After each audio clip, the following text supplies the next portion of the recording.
What is going on, guys? It is your boy the Goat Gaming coming at you again with another video, and today we have a ranked matchup against a Blackbeard. And honestly, guys, if you're looking to beat the Blackbeard matchup, I think this deck is super strong into it.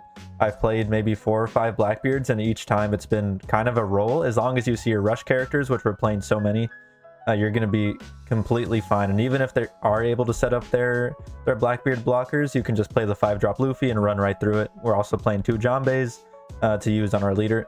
So yeah, guys, with that being said, let me know what you think of the list. Let me know if you try it out and if it works for you. Don't forget to like and subscribe. Let's get right into it. See ya. Okay, guys, so getting right into the game here, we're going second. So not what we want to see going against Blackbeard. We really want to see the 1-3-5 kind of curve with this deck, as most red decks want to see. But it's fine. Going second gives us some different options and some different plays. So we do open up with the Dadan here. We're going to go ahead and search, find a couple different targets. We're going to go ahead and take the Makino, just so maybe we're able to put on some pressure in the future with that Uta, and we're able to use the Makino value there. Because usually, like, if Blackbeard ends up pressuring us to two or less life, we're usually losing that game. So we're not going to really need our 2Ks very much here to defend our face. So if we're able to use those Makinos to our advantage and get a little bit more pressure out of them, we're in a very good spot. So here, we don't really have a good turn 4 play. We draw another Dadan, so we might be able to use that. We have another Dadan and our 1-drop Uta. So we're going to go ahead and swing with our Dadan, as Zoro is able to do very easily. Swing another 6. He's going to go ahead and 2k out of that, and then we're just going to play our other Dadan. We find another, we can either take the Otama or the Uta here. So 2 good options off the Dadan search. So looking really strong. The Teach has nothing on board yet. We've also, like, we would like to see the 3-drop Zoro there, just to start applying as much pressure as possible. But now he kind of has to clear the Dadan. Like, if he doesn't, we can just swing into him big next turn and put a lot of pressure on him.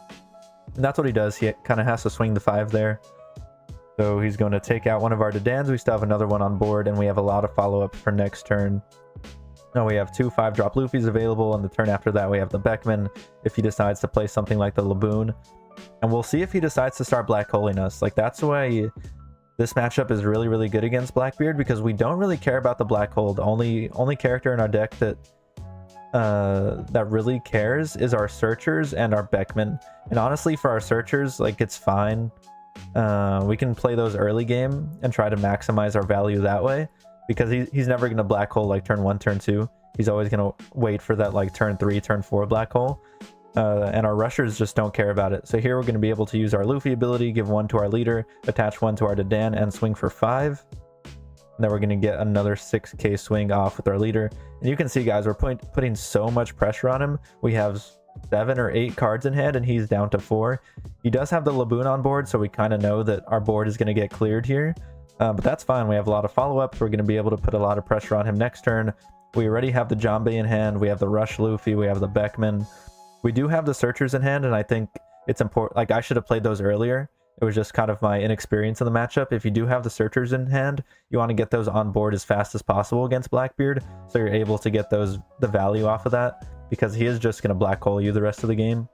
So they kind of just become 1k counters after that. So here we're still in a good spot. He does have the Laboon, so I'm just assuming our board is gone. He's going to be able to dot Q us if he has that in hand, or maybe just the Liberation event card to clear our board. He does have 7 Dawn available. It looks like he's thinking about it here of what to do. He's going to go ahead and rest Laboon, give -4 cost to our Luffy, and there's the Liberation. So our 5-drops also get around the Liberation. Like, he has to expend the -4 cost of Laboon, because Liberation only hits 4 cost or less. So here we're going to swing 6 at face. And he didn't use black hole there because he's so low in cards already, guys, because we're pressuring him so much. He's had to counter so much, and he's not able to black hole effectively, or he didn't feel comfortable enough to black hole us, because he's probably thinking, like, we only play rush characters, it's not going to matter anyway. But then we have the Beckman. So you're kind of playing this mind game with the Blackbeard player. Like, they're trying to black hole efficiently, but we play the rush characters when they black hole, and when they don't, we play the Beckmans. And we also could have played our Searchers there, but we just wanted to be... Like, I could have swung 5 and then played one of our Searchers. Probably would have been a better play. Make sure to take advantage of that when they don't black hole you, to use your Searchers effectively. So here, he's kind of screwed, guys. Like, Blackbeard can effectively remove your characters without a lot of setup. So here we have the Beckman on board. We have the Rush Luffy and the Janbei available. He's going to go ahead and Kuzan. Immediately use the Kuzan ability to get back a Stranger. So Stranger is going to minus cost on our Beckman, and then he's probably going to be able to remove it if I had to guess. That's the only reason he'd do this. And like I said, like Blackbeard cannot easily remove characters. Like he had to spend so much Dawn and waste a lot of cards just to be able to remove my 7k Beckman when I just like 1-for-1'd him with the Laboon.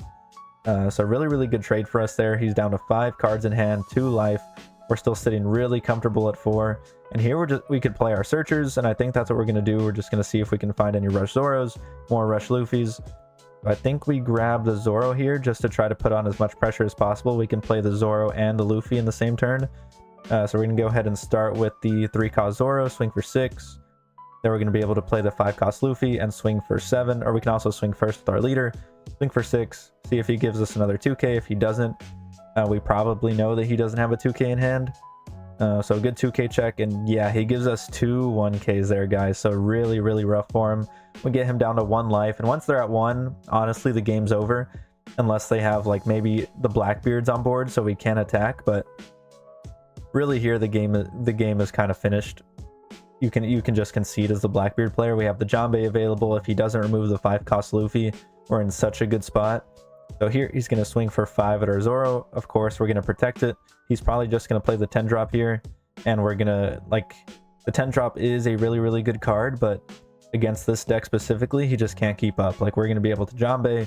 We're going, if he doesn't remove the Luffy, and he doesn't even 10 drop. He plays the Liberation, removes both our Luffy and our Zoro and our Nami, and that's fine with us, guys. Like, we're still at 4 life. He has exerted 0 pressure on us the entire game. He takes the 5k swing.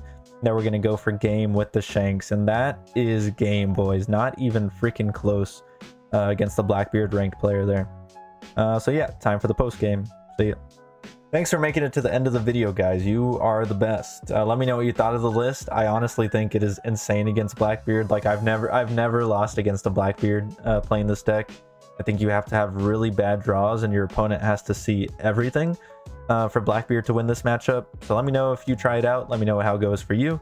And with that being said, guys, thank you so much for watching. Don't forget to like and subscribe, and I'll see you later.